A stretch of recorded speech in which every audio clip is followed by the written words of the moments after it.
So I'm sitting here in the back of our car and I want to share something with you. Do you remember this? Do you remember the stack of cards that I have in my wallet and carry with me all the time? In the last video we talked about the ace. And the ace, the meaning or the quote on the ace was, "The map is not the territory."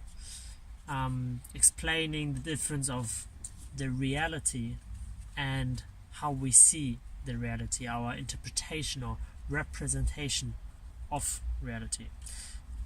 Today I want to talk about number 2. Fittedly, it's the second video and it's a number 2.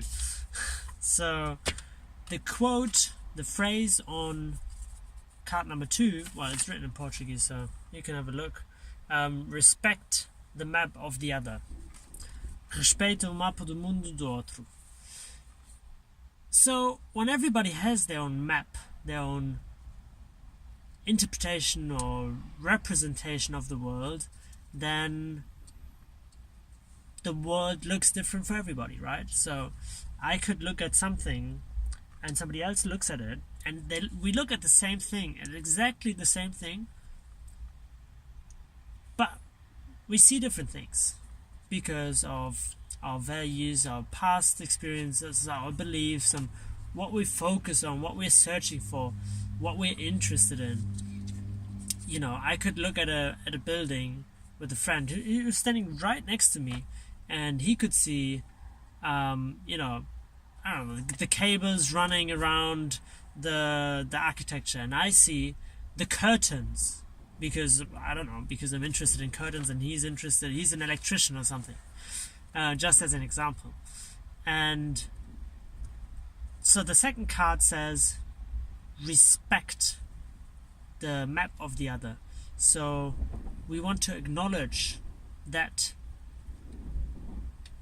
the map of different people are different. The map of everybody else is different from our map. The way everybody sees the world is different from how we see it, and that's okay, and that's a fact. So we just acknowledge and respect that, and that way confrontations become much easier, because you know that a large part of that confrontation is because you see the world differently than the other person you have the confrontation with sees the world. And you can resolve the confrontation by just trying to figure out what exactly they see and get into a conversation about it. It's actually very fitting, very, very in line with the video I recorded today about disagreement, that disagreement doesn't exist. So maybe you want to check out that video as well. Right, that's it for this card, and I hope you're looking as much forward to the next one as I am, and hope to see you soon.